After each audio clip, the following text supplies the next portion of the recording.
Okay, this is a Honda Civic 2010 EX. Today I was on a highway and that light popped up right there, okay? So I'm gonna hook on the code scanner to see what code I get for that light right there. So I'm gonna turn the key off. Okay, hook on the OBD2 scanner. Okay, it's gonna connect. Okay, I'm gonna turn the key on 2-click.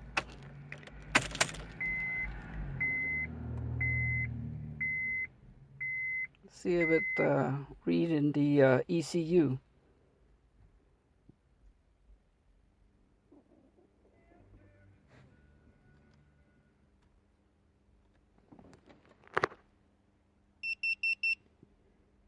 Okay, communicating. Okay, system status. Get that right there. Alright, so I'm going to press enter on that. Recode. Store code. There it is, okay? So P0128. Cooling thermostat. Cooling temperature below thermostat regulating temperature. Okay? So right there, they're telling you that look like the thermostat right there. Okay, so what I'm going to do with this is I'm going to erase this. I'm going to erase it and I'm going to change the thermostat on this. Okay, so I'm going to press here. Okay, I'm going to press escape. Escape again to where I say erase the code. So I'm going to scroll it down to erase code right there. Press enter and erase trouble code. I'm going to put yes. Okay, so that's telling me that the thermostat is bad. So I'm going to change the thermostat on this car. Okay, so turn off the key, unplug this thing. Okay, then let's pop the hood and get down to it. Okay, so let's take a look at the Civic repair manual I got here, 2006 to 2010. Under cooling system, start out with page 10.2. Okay, so first of all, I would like to, when I working on cooling system, when I done, I always use a tester to test it. Basically, it put pressure in the system, and I think it's help bleeding the air out. Plus, if you put pressure in the system, it tell you right away that if you're gonna have a leaks or not. Okay, so the test pressure on here is 14 to 18 psi. All right there. Okay, so I'll be doing that after I get this thermostat installed. And on here is the spec for the antifreeze. Okay, it tell you up here to use type 2 antifreeze. Type 2 is a mixture of 50% antifreeze and 50% water. Okay, so when it's already pre-mixed, you don't have to add water in. Okay, and let's see, on here it's also there's a spec. I be doing mine is the automatic transmission here, so look like it's gonna be 1.4 US gallon. Okay, so 1.5 gallon. Okay. For manual transmission, there's a spec for it, 1.7 for the 1.37 for the coolant change, and if the engine overhaul is 1.72 gallon. And then down here is a two-door model. If you got two-door model, there is your spec. If you got a two-door model, manual transmission is up here. Automatic transmissions down here. Okay, so I be working on this one right here because that's my car, four door. Okay, and then on the torque spec, the following page right there, 10.9, you see it have two mounting bolt right here, thermostat mounting bolt. Okay, And here's the thermostat. It's got a look like a rubber gasket right here. So as you can see, the torque pound is 7.4 foot-pound. It ain't that much, okay? It's under 10, so you actually can snug these, you know, make sure you tie down evenly. And then on here, it looks like you have a mounting bolt right here, okay? It looks like the bracket mounting bolt. And that bolt is 7.2 foot-pound, okay? So this one took a little bit less than this one, 7.4. So, but I noticed that on Honda, anything with rubber seals, let's take a look. Like this page right here, okay? Page 10.6 will show you the water pump, okay? So as you see, the water pump, they have a rubber gasket right there, that black gasket right there. And it's 8.7 foot-pound. You see, it's not really a lot of tightness because these may have aluminum, and if you tie it too tight, you may strip them, okay? You remember the sensor that I replaced? You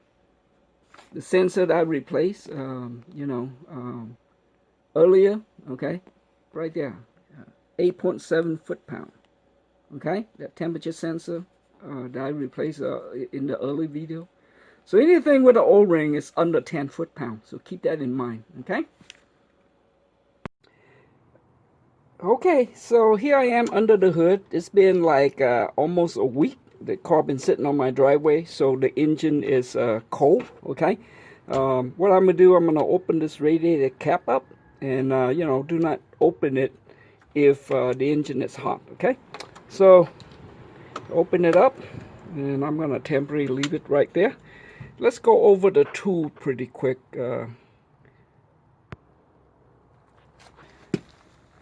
Okay, so for the tools, basically what I'm going to do, I'm going to test the strength of the antifreeze that in the car. The 3/8 ratchet, 3-inch extension, and a 10mm socket, okay, 3/8 drive. I'm going to use a magnetic tray, flat screwdriver to help you take out the thermostat, and maybe a plier, okay? Of course, a drip pan. I use two types. This is a real drip pan, and this is a trash can cover, okay? If I decide to, you know, after I test the antifreeze, if it's still good, then I drain it out, okay? I drain it out on the, I put the drip pan underneath there, and I drain it out. And then after that, I pull the drip pan out. If I decide to save it, I pull the drip pan out.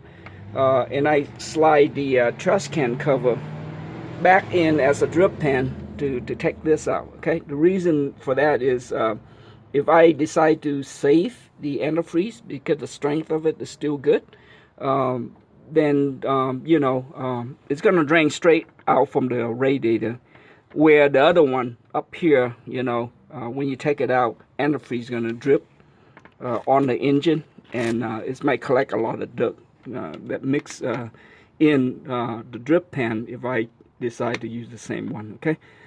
So let's get started. Okay, so I'm going to show you this little tester that you can buy at AutoZone or Walmart, wherever they sell them. I got this like under $5, okay? So on here you got the tube, I mean the bulb that you can squeeze the, and then you stick that tube in the radiator or your antifreeze solution, and you let go of the bulb, and you're gonna read that arrow right there, okay? That arrow gonna swing up and down this way. On here it show that the for this gauge is you know, plus 10 degree Fahrenheit, minus 12 degrees Celsius, okay? And it go all the way down to minus 45 degree Fahrenheit and minus 43 degrees Celsius, okay? On here on the scale, this is the freezing point as it show up here. And then on this side is the boiling point, okay? So the scale go from 124 degrees Celsius, which is 255 degrees Fahrenheit, go up all the way to 131 degrees Celsius, that's 268 degrees Fahrenheit, okay? I don't normally worry about the boiling point because where I'm at, It's not that hot, but it can get cold in the wintertime. So when I test this, I would like that rear to be all the way up here, okay? I don't want to see it down here, because if you, let's say it's pointed at 0 degree, okay? 0 degree down here. And the weather forecast for that particular day of winter, it say, hey, it's minus 35 degree, right? So if your antifreeze strength is at 0, you have a very good chance that radiator going to ice up, and you're going to have problems start up your engine, okay? So this one here is pretty much tell me the strength of the antifreeze. That give me a peace of mind, you know, around winter time. So what I'm going to do, I'm going to squeeze this thing. I'm going to stick that in the radiator like that, okay? And then I'm going to let go of the bulb. And as you can see, the antifreeze solution inside the car fill up that chamber right there. I'm going to take this out, put that above the drip pan right there. And on here, there's a line up here, okay? So I'm going to squeeze it to expel a little fluid out a little bit. So you can see that line right there, okay? That line up on top here. What you want to do is level that line and then read the scale. As you see, the scale is all the way up there, okay? This is a 50-50 solution that I put in 2 years ago. So the antifreeze strength is really good. In the winter time, it can withstand below minus 45 degree, okay? So I'm confident, because this scale max out, I'm confident that my car will survive this winter, okay? If the weather ever get down to, you know, minus 45 degree. As you see, it's all the way max up here, probably 65 or 70, okay? So I'm going to squeeze it out, expel the rest of the fluid, okay? That's how this little tester will save you a lot of worry, okay? Because if you got a weak solution, then your radiator will ice up in the wintertime if the temperature get too low, okay? So what I'm going to do next, I'm going to slide this under the radiator to catch the radiator, because I'm going to drain the radiator next. Top, what you can see, I put a light there so you can see on the side like this, so it show you that little white thingy right there. That's the radiator drain valve, okay? So make sure when you put on, that's a drip pan right there. So the drip pan, you put it, make sure it's covered underneath that look like a rectangular hole right underneath this drain valve, okay? So what I'm going to do, I'm going to try to open this drain valve, turn it to the left side of the car. Okay, I can't do it, so I'm going to use a little help. Okay, regular pair of plier. Okay, now you don't have to clamp on really hard. All you need is a little leverage to lose this plug valve off. Okay, again, turn it to the left side of the engine until you hear something like this thing moving. There you go. You turn the drain valve to the left side of the engine to drain it. Okay, I don't know if you can see that onto my camera, but antifreeze solution began to drain that right there. Okay, now don't take this valve all the way out, because if you take it all the way out, the water is gonna shoot where the valve coming out, and then it's gonna make a mess on your driveway. Instead of draining it to the drip pan, it's gonna drain outside the drip pan, okay? So don't take it all the way out. Just turn a couple turns until you see it like that. You see it drain like that, okay? And that's it. You just let it drain, okay? You notice the thermostat position is pretty much almost on top of the engine here. So technically, all you need to do is drain this thing about halfway, okay? And then what you want to do is you want to close that valve. But I'm going to drain all the way out just to show you, okay? So I'm going to leave it like that while I prepare the top one to take out the thermostat. Alright, so it looks like this wire is in the way. Maybe it's in the way for my camera shot, okay? So I'm going to remove this oxygen sensor, this wire right here. You really don't have to do this. So if I do it at home without holding the camera, I'm not going to take this out, okay? But for camera purpose, this may be in the way. So I'm going to push down on this and wiggle this thing out of there like that, okay? You set it on the side like so. All right, so next thing I'm going to do, I'm going to take out the two 10mm bolt mounting bracket right there, okay? So we got this one and this one. All right, so with the 10mm 3/8 ratchet with the 3-inch extension, I'm going to put it right there on the bottom bolt of the bracket, and I'm going to loosen it.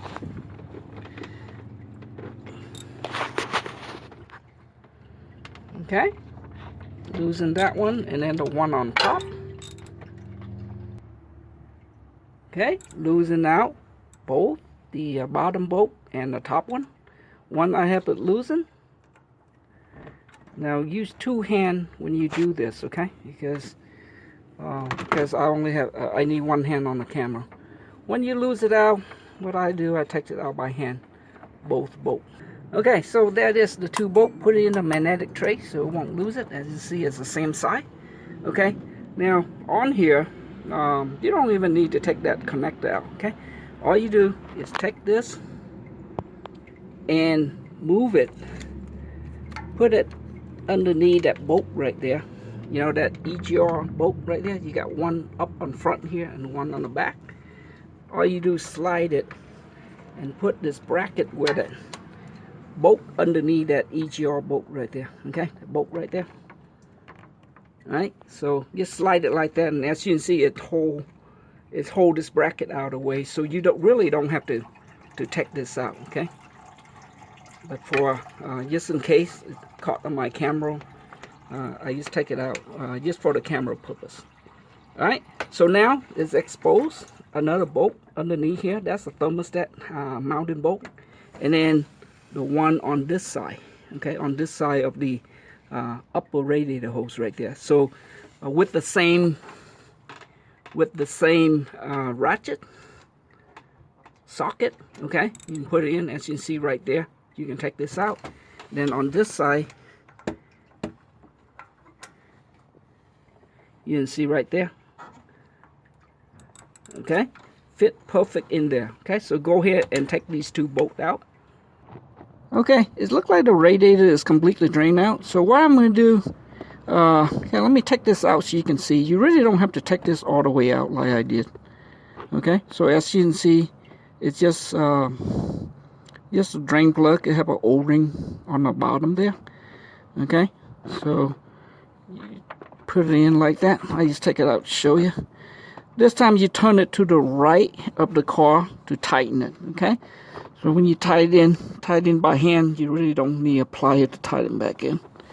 Okay, so that's how you close that valve, and make sure you close that valve before you move on, because what's going to happen is later on, if you pour antifreeze in with that valve open, antifreeze is gonna drain back out. Okay, so make sure you close that valve. All right, so next thing I'm going to do is I'm going to pull out that drip pan. Okay, I'm just going to pour this drip pan out, set it aside, and I'm going to slide this thing in there. Okay, this part of the video doesn't show too well, so I'm going to use still picture. Okay, so that's a thermostat housing right there. That's one of the bolts. The other one is on this side of the upper radiator hose. After you remove those two bolts is a little longer. Okay, here. Alright, so these two bolts come out of that thermostat housing. As you can see, it's longer than the bracket one. Okay, so after you remove that bolt, what you're gonna do, put your hand where the housing is at, because there's a hose right underneath there. Wiggle it and it should come out. But for whatever the reason it's not coming out, you can take a pry bar and put it up here and pry it from that the bracket mounting bolt. Okay, this is one of them. Here's the other one. Okay, so I was able to wiggle the housing out, after I remove these two bolts. Okay. Okay, so what I'm doing, I take a flat screwdriver. This is a Harbor Freight screwdriver. I put it right there, okay, and I just wiggle it, and as you can see, look like it's gonna pop out, like so. Oops, I dropped it. Okay, antifreeze is gonna come out. So let me do a little salvage operation, get that screwdriver and the thermostat out of there. Okay, salvage operation is successful. There's a screwdriver and there's a thermostat. So right now what you want to do, take a rag and clean the maiden surface area here and the thermostat housing in there. Look really clean. I'm using a rag to clean that out. Okay, now let's take a look at the thermostat. Alright, so here's the old one. You can see, I don't know if it shows good on the camera, that 2 notch right there. Okay, so 2 notches right there. It look like it's go in like that on the new thermostat. It go on the engine block side. Okay, the 2 notch. So what I'll be doing now is I'm gonna hook the new gasket onto this new one. All right, so as you can see, that little thermostat right there is go right in between the rubber gasket. Okay. So once you have it in, that's what it look like. So now what you want to do is compare it again. Okay, so this is a new one. Okay, this is old one. So it's going in with this thing facing up. Okay, and the 2 notches on the back side. So it looks like it's gonna fit in one way. Okay.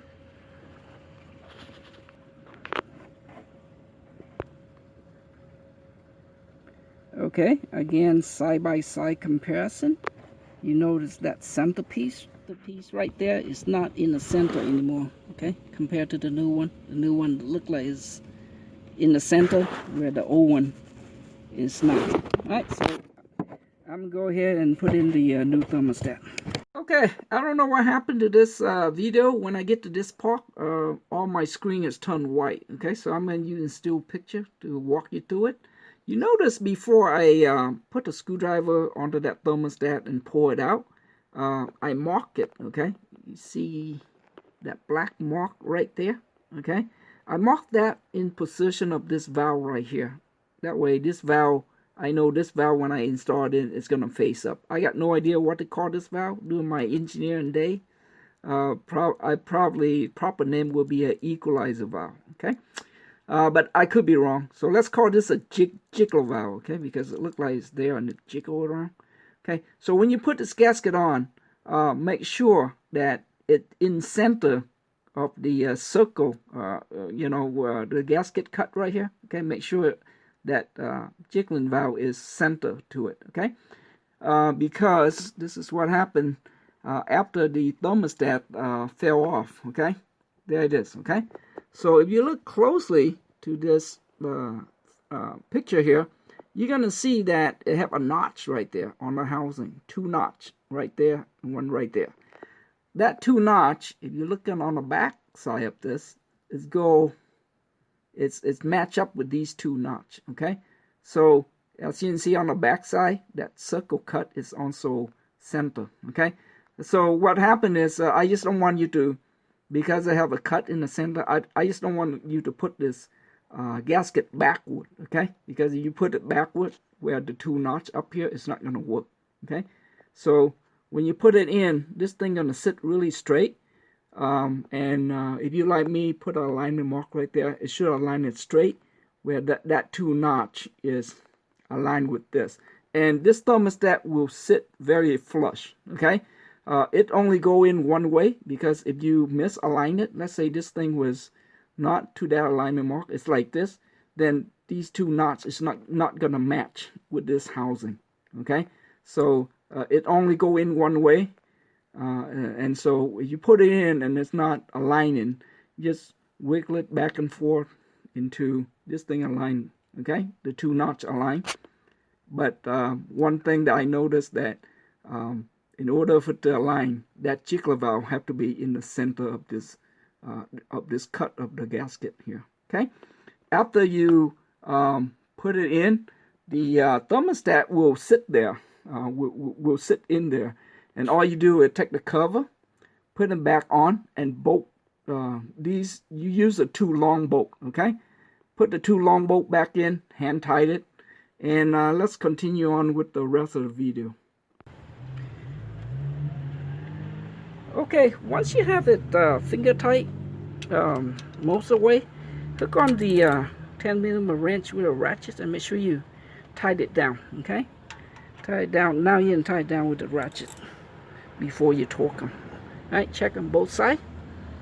Okay, so what I'm going to do, I'm going to take a torque wrench and I'm going to torque it down. Okay, so there's the torque. Okay, right there.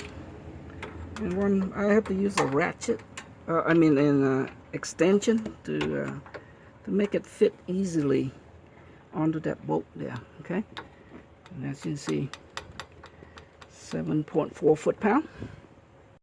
Okay, so once you finish torquing the 2 thermostat housing bolt, okay, both the left and the right one, once you finish this torquing down, like I say, these are under 10 pounds, so if you don't have a torque wrench, you can snug them, okay? But make sure they tie in evenly. Just line up that bracket there and put this bolt in, okay? There it is. I got the second bolt started. Screwed it in as much you can. Use 2 hands, okay? One to hold onto this, wiggle it, while the other one put in these 2 bolts. Once it's all tight, get the ratchet, okay? Make sure that the ratchet is in the tight position and just tight this down and then torque them. Okay, because the radiator holds in the way, you may have to wiggle it a little bit to get it in there. 7.2 foot-pound, okay? So it's not a lot of torque on these. There you go, okay? Alright, next thing I'm going to do, reconnect the oxygen sensor. Hook it on, make sure it got a snap in, like so. Make sure you check to make sure everything connected. Everything looked good. So I already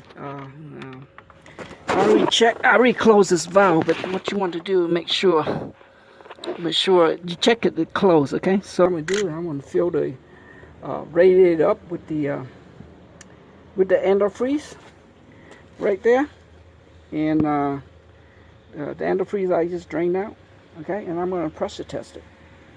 This is a pretty good homemade funnel. It's a 12-ounce Gatorade bottle. I just cut the bottom off, take the top off, make sure it's clean on the inside, and I'm going to put it here and use that as a funnel. And as you can see, it fit onto the radiator neck perfectly like that, okay? And next thing I want to do is I want to make sure that the top of that antifreeze is clean. And when I pour it in, you have to pour in slowly, okay? Because when you pour liquid in, air going to come back out. So if you pour it in too fast, it's going to leak it out of here, okay? What I'm going to do, I'm going to put a little towel right there just in case it drip out. Do it slowly, like so, okay? Pour it in. Take your time when you do this. Now, if you pour it in too fast, this is what happened. See that? See how the air tried to escape, and then it may spill at the neck there. Okay, so pour it in slowly. That way, it's completely drained as you pour it in. What I usually do, I would save a little bit like that, just in case a lot of contaminate sink on the bottom. I don't want to pour them back in there. Okay, so I just leave a little bit like so out. And I'm going to discard that. So yeah, that's the homemade, homemade funnel. Okay, set that aside. And as you can see, that's what happens when you pour it in too fast. Okay, it's come out at the bottom of the neck here.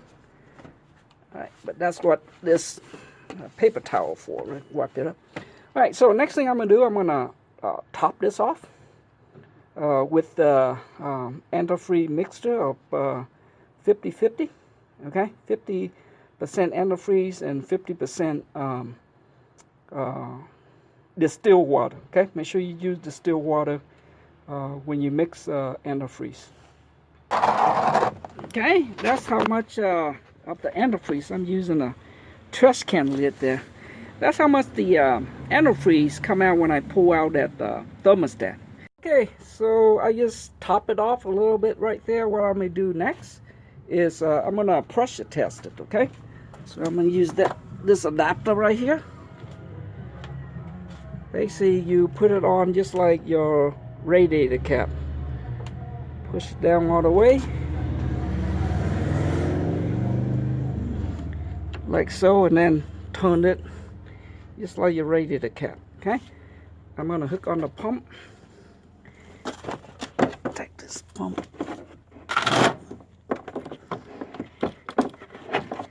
over there.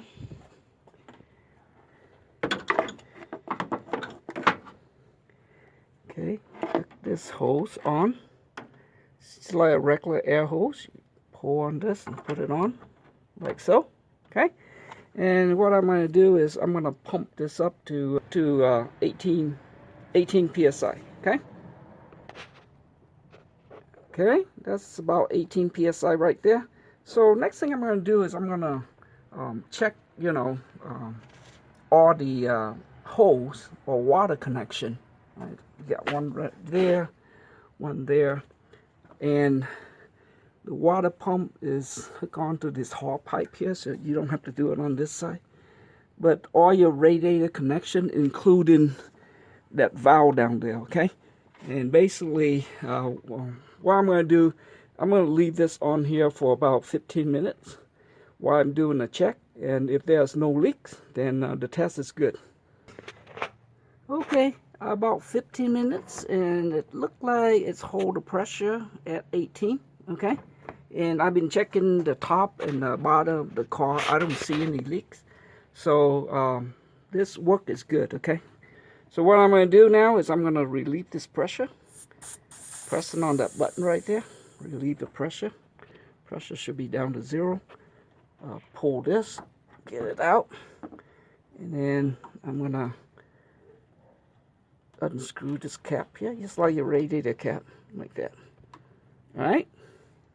Next thing I'm going to do, I'm going to top the antifreeze up again and put the radiator cap back on, and that's it for this job. Okay. After that, what you can do is you can bleed the air out. So Honda, the way Honda instruction was, you put the radiator cap on like so. Put on one click. Okay, 2 click is fully closed. Put on 1 click. Go in there, start up your engine, and let it warm up. Okay, so it'll take about 5 or 6 minutes or so. But you want to wait for this radiator fan to turn on, off again, and after that you just shut the radiator cap, and you're done with that. Okay, that's how Honda wants you to do it, to bleed the air out. I didn't like it that way because every time I done it, the fan turned on, and then antifreeze start flowing out of here. Okay, so if you don't do anything, all the antifreeze go to waste. So when I see antifreeze start flowing out, I just shut the cap, and that's it. That's it for me. Okay, because whenever the system under pressure, it's gonna push the air out. Okay, out of the cap, and then in the process, it's also push antifreeze out, because antifreeze is supposed to flow into the recovery tank here.